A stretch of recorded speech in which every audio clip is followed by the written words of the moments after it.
All right, folks. So we've got some stuff to learn about waves. Kind of got shortchanged on this unit a little bit. So I made this video to try to catch you up and teach you the things that are on the study guide so that you can be successful on the test. So first of all, we have to know about the anatomy of a wave, basically the parts of it. So we have to be able to talk about how a wave might change when one of those properties changes. So we're going to figure out these words: crest, trough, amplitude, frequency, and wavelength.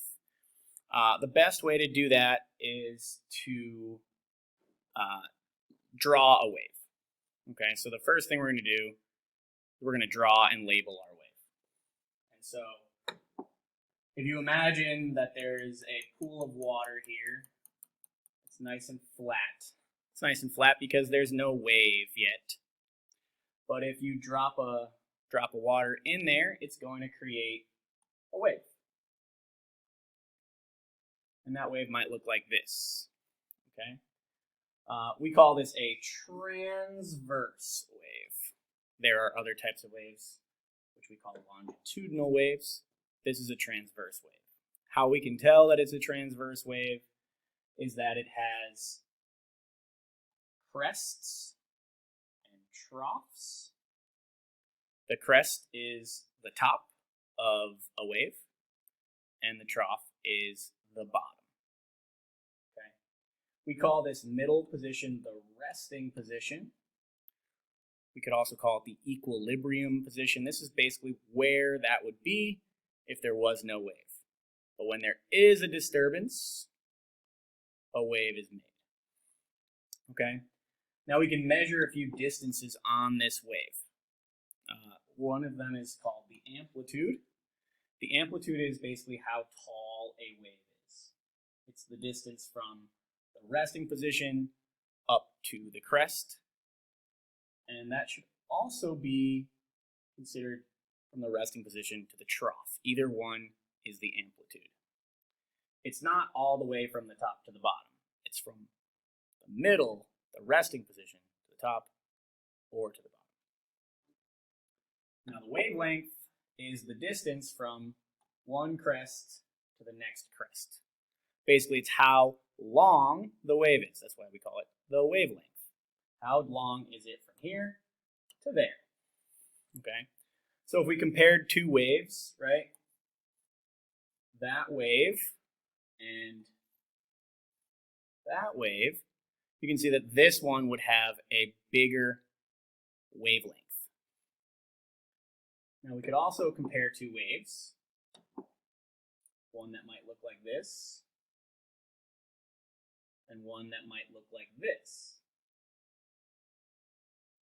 You can see that their wavelength is about the same, but the amplitude is much bigger here than it is here.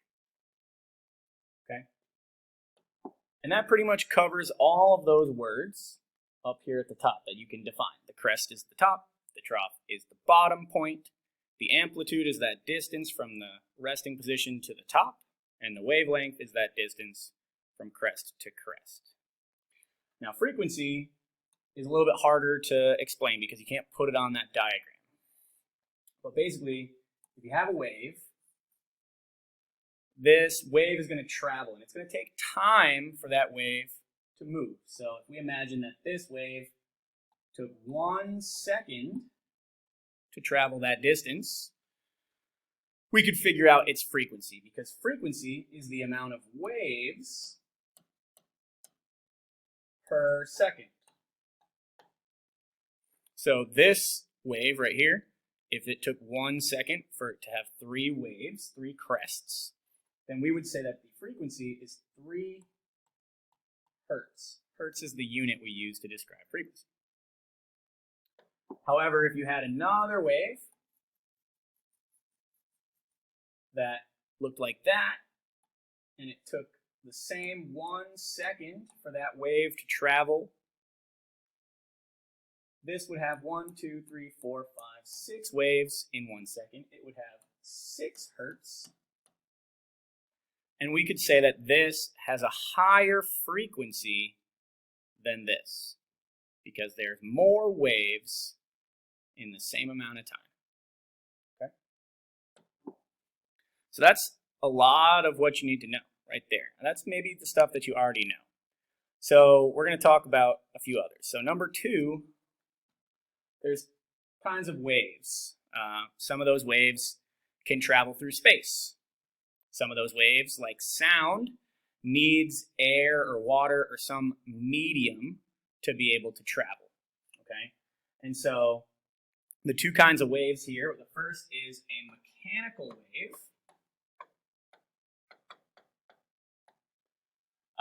And the other is called an electromagnetic.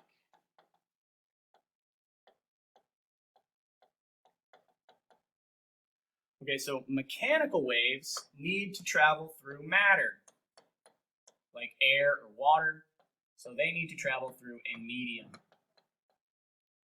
But electromagnetic waves, they could travel through space, which is why light can reach us from the sun all the way through space. There's also other types of electromagnetic waves, which we're going to talk about as well. Not all of them are visible light, but all of them are technically considered light. So, the type of waves that must move through a medium are called mechanical waves.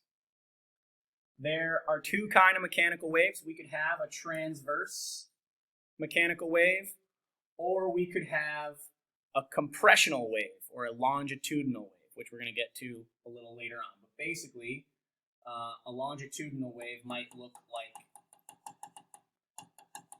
lots of these little atoms, the molecules, they're able to bump into each other.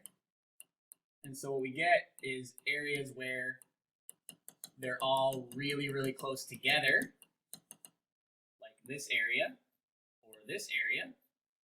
And we get areas where they're far apart, like that area or that area. Okay, so remember this one was called transverse,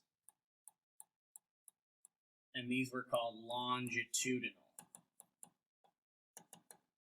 Okay, so sound is actually a longitudinal wave. It has to travel through the air, pushing the air back and forth. A wave in water is a transverse wave. Like, it looks like a wave, right? It has that up and down.